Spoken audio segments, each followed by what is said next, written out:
Many people's first reaction might be a single word: catastrophic. Indeed, when the Tang Dynasty collapsed, two emperors, Tang Xuanzong and Tang 80, were successively killed. 9 princes were executed, and even infants in the strongholds were not spared. Finally, more than 30 high-ranking officials were also massacred. This can be considered one of the most brutal endings in the history of the collapse of unified dynasties in ancient China. How did the once mighty Tang Empire, which stood at the pinnacle of the world and received tribute from all nations, come to this? To answer this question, we must start with a man named An Lushan, a fat man who personally tore apart the most glorious facade of the Tang Dynasty's prosperity, causing the empire to slide step by step into an abyss from which it could not return. The cracks in prosperity, from the Kaiyuan prosperity to the Anshi Rebellion Tang Xuanzong, Li Longji, can be divided into 2 periods. In the first half of his reign, he was quite capable as an emperor. He implemented governance reforms, appointed able ministers, and vigorously developed production, creating the famous Kaiyuan prosperity. At that time, the Tang Dynasty's territory was vast. The economy was flourishing, and the population reached 80 million, making it the strongest country in the world. However, people often become complacent once they have achieved success. In his later years, Xuanzong gradually changed. He became engrossed in pleasure and neglected state affairs. What was particularly criticized was his decision to take his daughter-in-law, Yang Yuhuan, into the palace and bestow upon her the title of noble consort. This was highly inappropriate at the time, as it violated ethical norms. From then on, Xuanzong and Yang Guifei indulged in wine and music, and the reins of government gradually fell into the hands of eunuchs like Lai Fuyan and Li Shilian, and officials like Yang Guozhong. These individuals formed factions, abused their power, and brought the court into disarray. But this was not the most critical issue. The real problem lay in a policy instituted during the reign of Emperor Xuanzong of the Tang Dynasty, the Jiedushi system. What was the Jiedushi system? In simple terms, it was the Tang Dynasty's establishment of military and administrative governors in border regions. These officials held 3 key powers: military command, administrative authority, and financial control. A Jiedushi was akin to a local warlord. By the first year of the Tianbao era, the military strength of the border regions had reached 490,000 troops, accounting for over 85% of the nation's total military force. In contrast, the central army was severely depleted. This is what historians often refer to as strong regions, weak central government, where regional power surpassed that of the central government, and the central government could no longer control the regions. Among these Jiedushi, the one most trusted by Emperor Xuanzong was a non-Han general named An Lushan. This man was skilled in battle and even more adept at flattery, charming Emperor Xuanzong completely. As a result, An Lushan alone held the titles of Jiedushi for the 3 regions of Pinglu, Fanyang, and Hedong, commanding 150,000 elite troops. 150,000 troops. This was the strongest force in the Tang Dynasty's border army at the time. Emperor Xuanzong thought he had found a loyal watchdog, but he never imagined that this dog would one day turn on its master. In 755 AD, An Lushan rebelled in Fanyang, raising the banner of purge the court and pacify the realm. This was, of course, a pretext. His true intention was that he saw the decay and weakness within the Tang Dynasty. The rebel forces marched south, sweeping all before them, and quickly captured the eastern capital, Luoyang. The following January, An Lushan proclaimed himself emperor in Luoyang, establishing a regime called Dai Yan. When this news reached Chang'an, Emperor Xuanzong finally panicked. However, at this crucial moment, he made a fatal mistake. He heeded the slander of the Chancellor Yang Guozhong, ordering the general Guo Zi to lead 200,000 Tang troops out of Tong Pass for a decisive battle. Unfortunately, the Tang army fell into the rebels' ambush. The entire army was annihilated and Ji Shuhan was captured. With the fall of Tong Pass, the eastern gate of Chang'an was wide open. Upon hearing of the fall of Tong Pass, Tang Xuanzong fled Chang'an that very night with Yang Guifei and Yang Guozhong, along with a group of trusted advisors. When they reached Moe Pass, the accompanying imperial guards mutinied. The soldiers, suffering from hunger and cold, were filled with resentment and blamed Yang Guozhong for their troubles. Taking advantage of the situation, the imperial guard leader Chen Shuangli incited the rebellion. The soldiers surged forward, first beheading Yang Guozhong, then surrounding Tang Xuanzong's tent, demanding that he execute Yang Guifei. Yang Guifei was subsequently killed in the Buddhist hall. This incident is known as the Moe Pass Mutiny. At this point, Tang Xuanzong had completely lost his authority. He continued his escape to Sichuan, while his son, Crown Prince Li Heng, proceeded north with the support of the people and ascended the throne as Emperor Xuanzong. Tang Xuanzong was forced to step down and became the retired emperor. However, political turmoil did not subside. After the Anshi Rebellion, which lasted 8 years, the rebel forces were in disarray.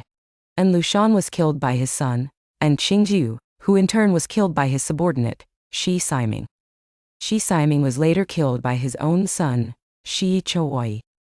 The rebellion was marked by infighting and family strife. In 763 AD, Shi Chouyi committed suicide after his defeat, bringing an end to the Anshi Rebellion.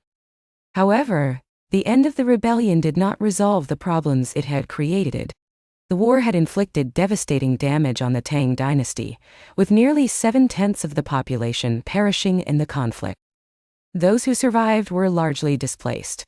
The military land system and the soldier support system, which had sustained the Tang Dynasty's rule, collapsed. The central government's finances were depleted. Moreover, to quickly suppress the rebellion, the court adopted a conciliatory stance toward the surrendering rebel leaders, allowing them to continue serving as military governors. Although they nominally submitted to the court, they effectively maintained their own armies. The 3 prefectures of Chengde, Weibo, and Lulong in Hebei became de facto independent states within the empire. The court could no longer manage the situation, leading to the formal establishment of feudal separatism. The authority of the Tang Dynasty's central government waned day by day. The fatal blow came with the Huangqiao Rebellion, which spelled doom for the imperial house. If the Anshi Rebellion marked the turning point from prosperity to decline for the Tang Dynasty, then the Huangqiao Rebellion was the final straw that broke the camel's back of this decaying empire. Huangqiao hailed from a wealthy merchant family in Shandong. From a young age, he studied diligently with ambitious aspirations to enter the civil service through the imperial examination system. However, fate had other plans. By the late Tang Dynasty, the examination system was controlled by aristocratic clans. Only the wealthy and influential had opportunities, while scholars from humble backgrounds, no matter how hard they tried, could not gain entry. After failing the exams repeatedly, Huangqiao returned to his hometown in frustration. In 874, a severe drought struck the Yellow River Basin, leading to widespread famine. The people could not survive, but the Tang court, instead of showing mercy, increased taxes, pushing the populace to the brink of despair. At this time, Wang Jianji of Puyang initiated a rebellion. Upon hearing this, Huangqiao rallied several thousand people in Shandong to join the cause. Together, they gained momentum. In 878, after Wang Xianji's death in battle, Huangqiao was elected as the new leader. Thereafter, Huangqiao adopted a guerrilla strategy, moving from place to place, striking and retreating. His forces marched from the north to the south and back again, continuously recruiting refugees along the way. Within a few years, his army grew to over 1 million people, becoming a formidable force capable of toppling the Tang Dynasty. In 880, Huangqiao led his army northward, breaching Tong Pass and advancing on Chang'an. Emperor Zizong of Tang fled in haste to Sichuan. That same November, Huangqiao ascended the throne in the Hall of Great Brilliance, proclaiming himself emperor and establishing the Great Qi dynasty. Once in power, he carried out a brutal purge, massacring the Tang imperial family, high-ranking officials, and the aristocratic clans. Officials of the third rank and above, along with members of the imperial family and aristocracy, were almost entirely exterminated, and many prominent families met with annihilation. In the chaos, not even infants were spared as Chang'an became a river of blood. The rebellion, though it lasted only 4 years, was ultimately suppressed by the Tang Dynasty, in alliance with various regional warlords. This conflict, however, had already depleted the Tang Dynasty's remaining strength. Seizing the opportunity, these warlords grew powerful, and the central government lost control over the regions.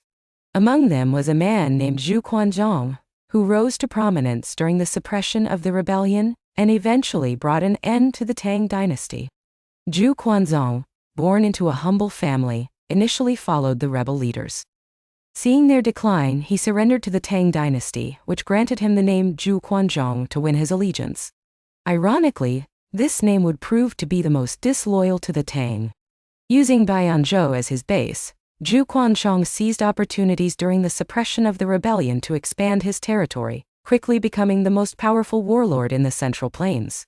By the late Xuanzong period, the imperial court's power was entirely in Zhu Quanzhong's hands. In 904, he arranged for the assassination of Emperor Xuanzong and installed Xuanzong's 9th son, Li Zhaoyu, as the emperor, the last ruler of the Tang Dynasty. At just 13 years old, Li Zhaoyu was a mere puppet, with his daily life closely monitored by Zhu Quanzhong's men. However, Zhu Quanzhong was not satisfied. He sought to eliminate all officials loyal to the Tang Dynasty, clearing the final obstacles to his usurpation. In 905, Zhu Quanzhong, at the instigation of his advisor Li Zhen, orchestrated a shocking massacre. Li Zhen, who had failed the imperial examinations multiple times, harbored deep resentment towards the Tang Dynasty's scholarly elite. He advised Zhu Quanzhong to invite about 30 high-ranking officials and scholars to Huazhou's White Horse Temple, where they were all executed and their bodies thrown into the Yellow River. Li Zhen famously quipped, "These men always referred to themselves as pure officials. Let's turn them into turbulent currents in the Yellow River." This remark encapsulates the brutal and ruthless nature of Zhu Quanzhong's reign.